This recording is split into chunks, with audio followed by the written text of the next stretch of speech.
But here's the thing with that.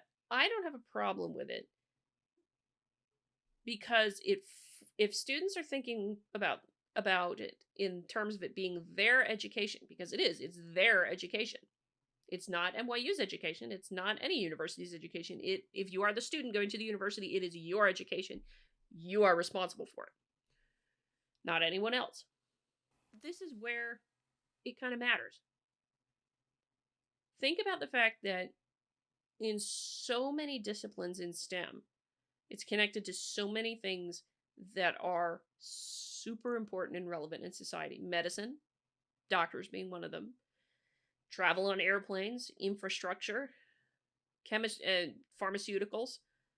Chemistry, you go into pharmaceuticals.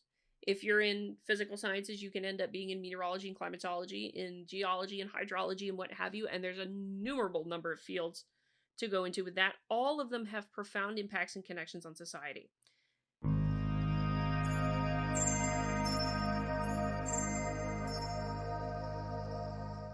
So I'm a little late on this one to talk about it, but there's something I noticed in some of the discussions that I think bears commenting on to make a point. Science education, of course, when we're talking about universities, I've said it before, I'll say it again. Universities are the place where we currently train the next generation of scientists. And so there's lots of questions regarding, lately, particularly last week after this article from the New York Times appeared, whether it would be, well, the standards question. How tough is too tough? Are some professors too tough, or are we perhaps having students who are now, shall we say, feeling entitled to getting a degree, to getting passing marks in class just because they are passionate about something, which I'm sorry, passion is not a substitute for talent and intellect and ability. So I think you know where I line up just from that statement. But there are some points to be made because, to be frank, it was not too long ago when I was also a student, PhD in 2016. So I haven't forgotten what it's like to be a student, particularly to be a graduate student. And so I can understand some of the critiques that some students make about professors. However, there's a point that I want to make in all this as the reason why standards should be high. For one, even if every professor had the same standards and was all the same grading, what have you, and things like that, no, you would not have all students succeed unless you had absolutely no standards whatsoever. You would not have all students succeed because not all students have the same talent and ability in every class. And before people get any upset with me, that's not an ill thing. It is more just something that is, rather than it being an ill thing. Some students are great at chemistry, some students are not. Some students are great at English, other students are not. Some students are great at artistic classes, other students are not. These are not ill things. And there's also something to be said for tough weed out classes. One of the reasons I have a thing for high standards is because, to make a point of it, having high standards means you don't end up with somebody, well, I shouldn't say don't. You are less likely to end up with somebody having a degree who has clearly not demonstrated mastery of the material. Mastery and ability. Passion, yeah, you can be passionate all you want, but if you don't demonstrate some level of mastery of the ability, having talent, having ability, having studied, having garnered knowledge, having tried to figure out what went wrong that you didn't understand it. One of the important things, students are not taught this enough, I don't think. And admittedly, it took me forever to learn it too. Students, how do you learn? The best thing that you can learn about yourself is how do you learn best? Because it's not exactly the same for every student. But ultimately, one of the questions I have to ask in this is, for the education of the next generation of scientists, and this you may have a different answer than I do, Who is ultimately responsible for that education of the next generation of scientists? Who is ultimately responsible for that? Let's get into it. New York Times article last week. At NYU, students were failing organic chemistry. Who was to blame? Maitland. I'm presuming it's Maitland. I apologize if I mispronounced your name. Jones Jr., a respected professor, defended his standards, but students started a petition and the university dismissed him. In the field of organic chemistry, Maitland Jones Jr. has a storied reputation. He taught the subject for decades, first at Princeton and then at New York University, and wrote an influential textbook. He received awards for his teaching as well as recognition as one of NYU's coolest professors. But last spring, as the campus emerged from pandemic restrictions, 82 of his 350 students signed a petition against him. Oh boy. You realize that's a fairly small percentage, right? That's not even a quarter of the students. That is not even a quarter of the students. Students said a high-stakes course, notorious for ending many a dream of medical school, was too hard, blaming Dr. Jones for their poor test scores. The professor defended his standards, but just before the start of the fall semester, university deans terminated Dr. Jones' contract. The officials also had tried to placate the students by offering to review their grades and allowing them to withdraw from the class retroactively. That's a cop-out, frankly. The chemistry department's chairman, Mark E. Tuckerman, said the unusual offer to withdraw was a one-time exception granted to students by the dean of the college. Mark Walters, a director of undergraduate studies in the chemistry department, summed up the situation in an email to Dr. Jones before his firing. He said the plan would, quote, extend a gentle but firm hand to the students and those who pay the tuition bills, end quote, in apparent reference to parents. Oh boy. The university's handling of the petition provoked equal and opposite reactions from both the chemistry faculty, who protested the decisions, and pro-June students, who sent glowing letters of endorsement. Quote, the deans are obviously going for some bottom line, and they want happy students who are saying great things about the university, so more people apply and the U.S. News rankings keep going higher, said Paramjit, I apologize if I mispronounced your name, Aurora, a chemistry professor who has worked closely with Dr. Jones. In short, this one unhappy chemistry class could be a case study of the pressures on higher education as it tries to handle its Gen Z student body. Should universities ease pressure on students, many of whom are still coping with the pandemic's effects on their mental health and schooling? How should universities respond to the increasing number of complaints by students against professors? Do students have too much power over contract faculty members who do not have the protections of tenure? And how hard should organic chemistry be anyway? Okay. So, yeah, okay. Here's the thing. The professor here, Jones, I did take a look at some of his background. He's brilliant. Absolutely brilliant. Long and storied career, and this is a hell of a way to go out, unfortunately. Is with this whole thing of students who were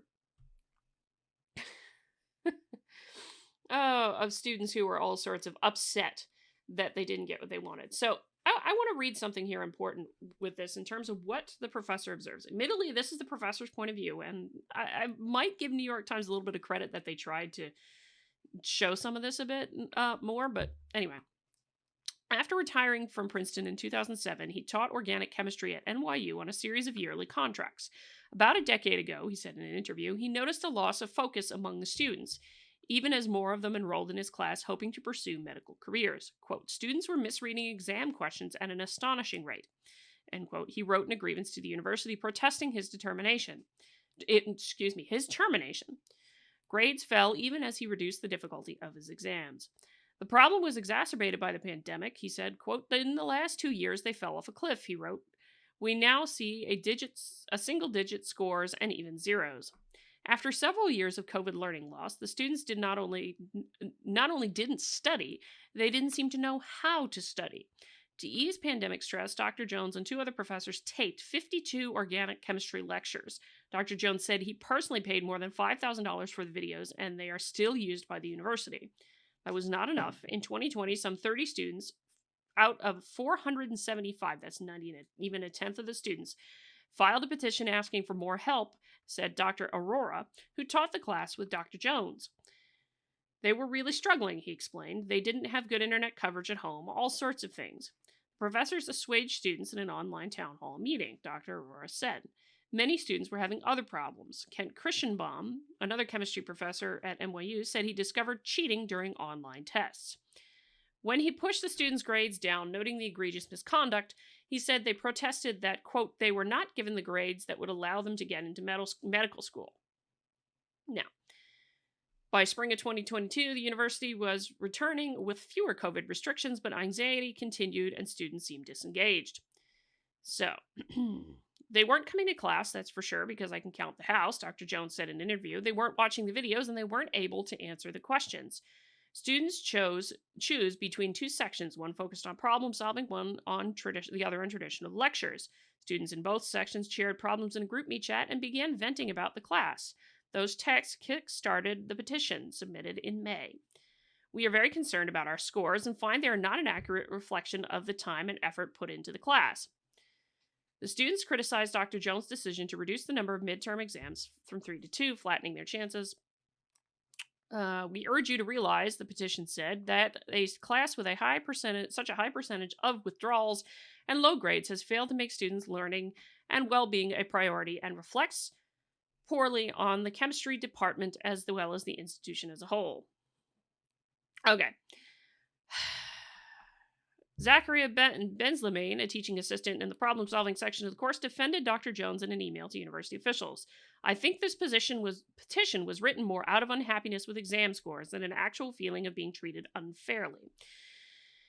Now a PhD student at Harvard. I have noticed that many students who consistently complained about the class did not use the resources we afforded to them. Quote, Ryan Hsu, who took the course, said he found Dr. Jones both likable and inspiring. Quote, this is a big lecture course, and it also has the reputation of being a weed-out class, said Mr. Hsu, who has transferred and is now a junior at Brown. Quote, so there are people who will not get the best grades. Some of the comments might have been very heavily influenced by what grades students have gotten. So here's the thing. Do you notice a throughput thread here? Given Dr. Jones' background, his ability, his incredible accomplishments for his field, we can assume that he is very observant. We can assume that he is very, very observant, notices patterns. A lot of great scientists are masters of pattern recognition.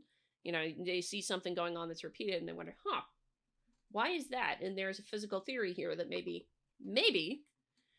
is something that I can figure out, physically. Why does this thing go with this thing? Why does this keep happening? I keep observing this pattern of things happening with related this thing to this thing. So why physically is that case? That's what you get into when you're talking about STEM science positions and research positions.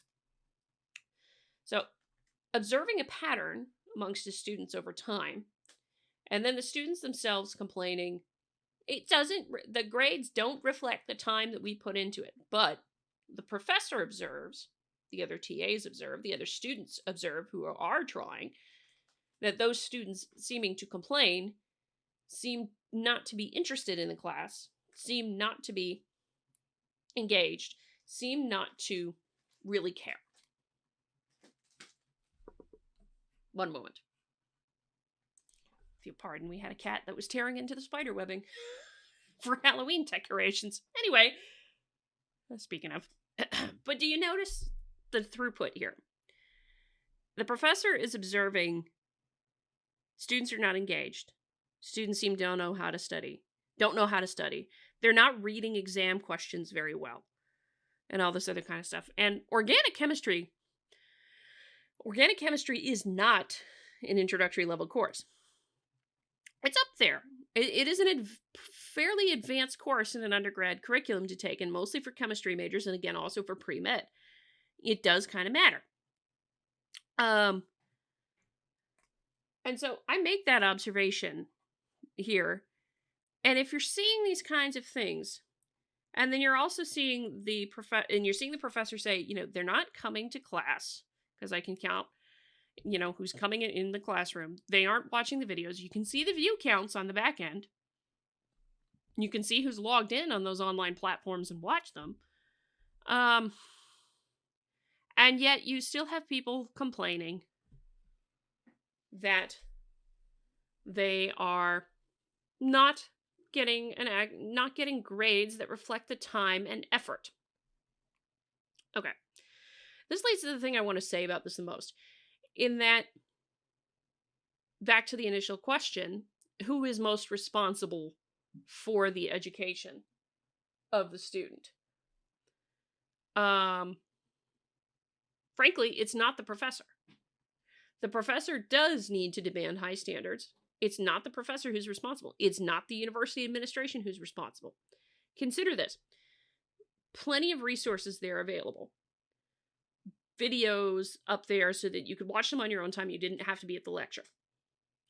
Help there when you needed it to try and help you understand, to learn what's going on. Office hours, all the rest.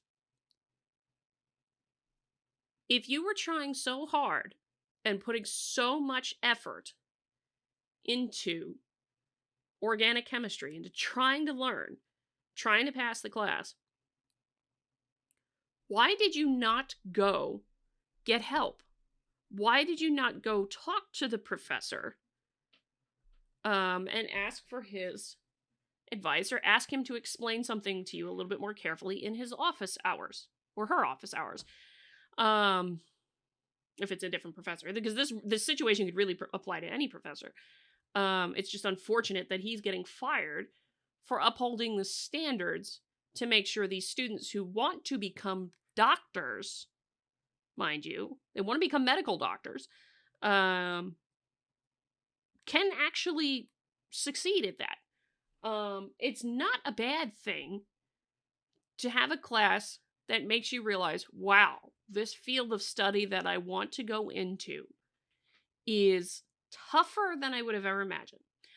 Most of the folks who know me know this very well. I never introduced myself as doctor, and the reason I never introduced myself as doctor is I have family members who are doctors in the medical sense of the word. PhDs, yes, you can technically introduce yourself as a doctor, but I never do, because I will never have to deal with the amount of craziness and amazing stuff that medical doctors have to deal with. And I am immensely proud of all the people in my life who are medical doctors, who can do damn good stuff and do amazing stuff all the time to help with the health and safety of people. I really appreciate them immensely. I don't want a doctor who can hack it, who just hacked their way through this and got the grade because of the effort they put in, not because they have talent and ability and are quite capable doctors in the chemistry side of things, because there is chemistry in being a doctor. You got to remember all the chemical interactions between medicines and the human body, and think about all these different things and all the chemical interactions going on within the human body. So yeah, chemistry matters for being a doctor. Organic chemistry matters for being a doctor. I could not hack it in organic chemistry. I was never a chemistry major, but then again, chemistry was not my absolute favorite thing. Of the sciences, chemistry is not my absolute favorite thing. That said, I do understand it. I do enjoy it at times. It's not my absolute favorite. Like I said, I'm an atmospheric science person myself. But the students are the ones who are ultimately responsible. If you are not availing yourself of the resources available, if you are not going to office hours, if you're not doing that, you get the grade you deserve, which is a failure. If you're struggling and you're not trying to get some help, or you're not withdrawing from the class on time with the schedule, mind you, because usually you can figure this out pretty quick if it's going to be a tough class. It's really your own damn fault. Now, I say this knowing the thing. That does not excuse professors from being assholes either. If you do have a professor that is treating you horribly, that is not explaining things well, that is all this other kind of stuff, and you are availing yourself of the resources to try and understand it, and you're still struggling in the course, and you're still flunking, then that is squarely on the professor. My point in this is that the primary responsibility for your own education, if you're a student out here listening to me, the primary person responsible for your education is you, not the professor. The professor is there to teach you a lot of things, yes, but the primary person responsible for the education is you. If you are struggling and you are not availing yourself of everything, you have no one to blame but yourself. But if you are struggling and you're availing yourself of everything that you could possibly use and you are still having trouble, then yeah, there's something that's not quite right there. I can see the argument for that. Really, I can. The other thing that I can see with that is if you're struggling and you're availing yourself of everything and you're still not succeeding, then it might be a sign to consider that maybe what you thought you wanted to do for a career isn't a good idea for you. That's not an ill to say that. That's not to say that anyone is a horrible person because you can't hack it in chemistry or hack it in physics or hack it in any other degree. It just means that that's maybe not the best thing for you to do career-wise because you might not be as great at it as someone else. But that's not an ill because you know what? The best physicist in the world, best chemist in the world might not be a damn good plumber worth a damn. You know? That dang good plumber who failed organic chemistry and dropped out to become a plumber is a hell of a lot better at fixing plumbing issues than the chemist is. Think of it that way. Everybody has a bit of unique skill set here. And I want to emphasize that because there is unfortunately the perception that, and I blame it to the push that you have to go to college or you won't succeed in life, which is not true. There's a lot of the idea that if you can't hack it in school or something like that, or you can't hack it in math or physics or chemistry, that it makes you a bad person. It does mean, if you're not getting a good education, yes, it does mean you're going to have a hard time with a lot of things in life because you do need to read, you do need to write, you do need to be literate, very much so. I'm not saying not that, but at the same time, if you're going down a career path and you're running into trouble and you're realizing, oh, wait a second, maybe because of this is not what I want to go into as a career. And that's fair. And that is a fair thing. I don't mean it in the sense that, if you're trying everything under the sun and you're still struggling, that's different from you're failing the class and you're not trying. Because this actually sounds, from what I'm reading here and what the professors observed, that students were not interested in trying.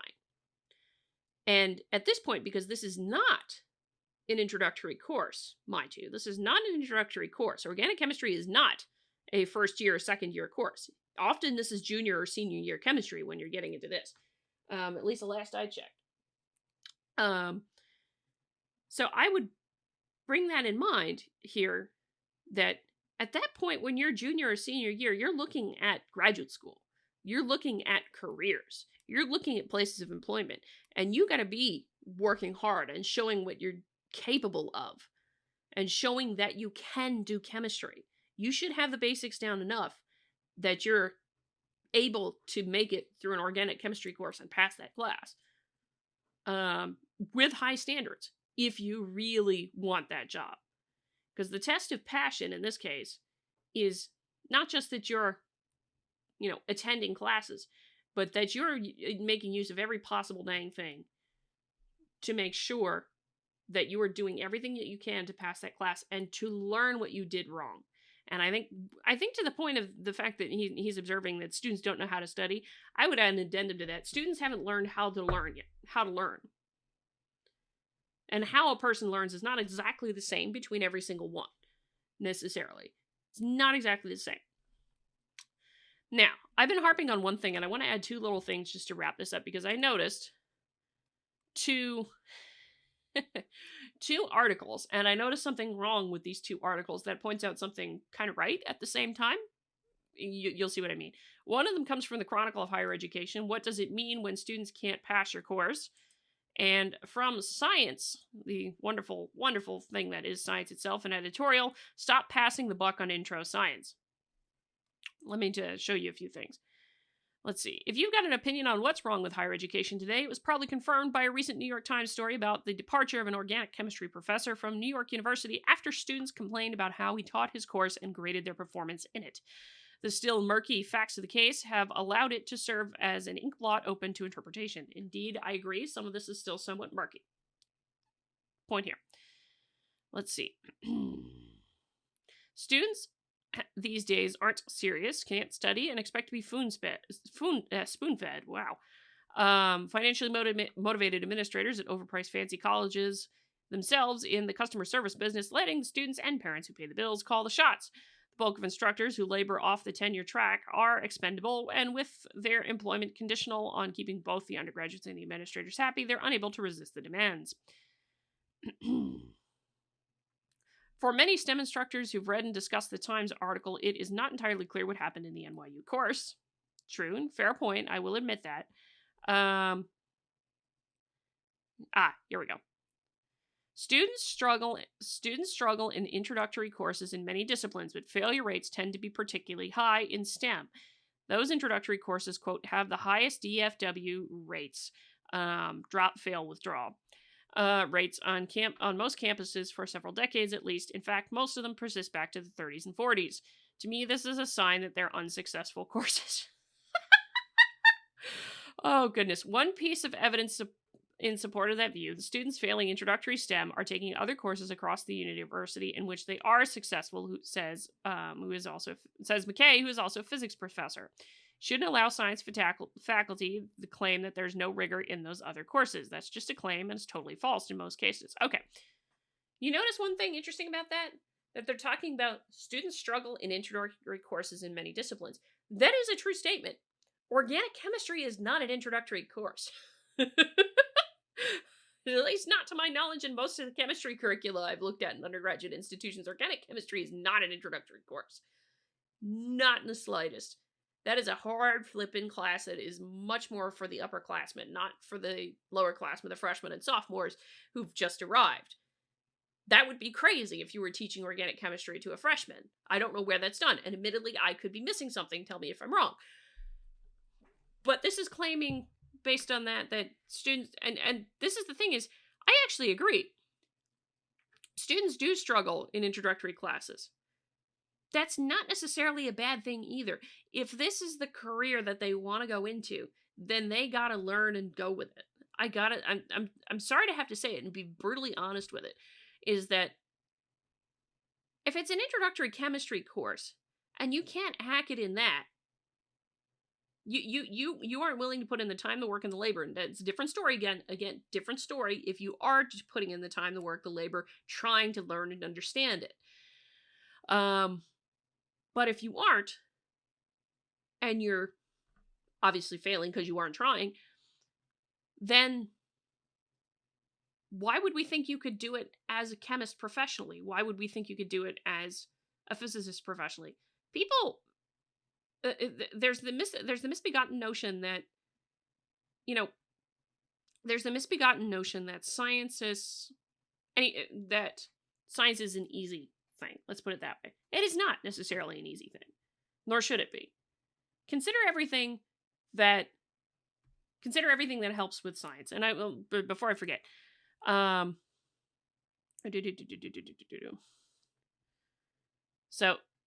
oh goodness. So this is from Holden Thorpe, and he's saying passing the buck on to intro science, blaming the professors rather than the students. I obviously fundamentally disagree with him on that one, but I did want to make a point here, in that, large introductory class on organic chemistry. Even if it's an introductory course in organic chemistry, you are not getting it as a freshman or a sophomore. You're often getting it as a junior or a senior, at least to my knowledge of chemistry curricula. Again, I could be wrong. Please feel free to tell me if I am wrong. I don't mind that. But that's not an introductory course. Yeah.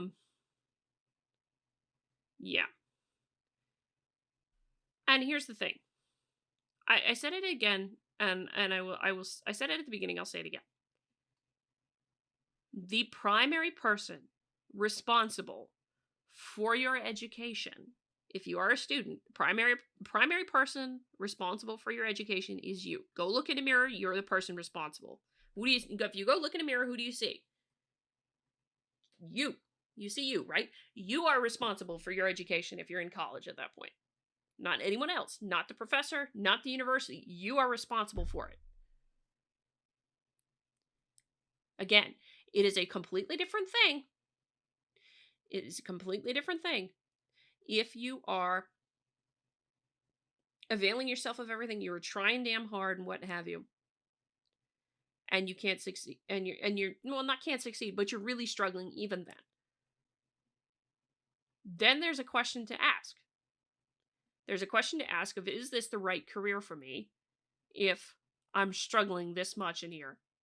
Everybody's got to ask that at least once. Or is there something going wrong here and the professor just can't teach? Admittedly, there are those professors out there. I do not disagree with the assessment that some professors, tenured or not, are horrible instructors. I've had a few horrible instructors. But you need to go look at that internally, and I know it may be very difficult to do, but examine the question of whether or not it's whether or not that job in STEM is really for you.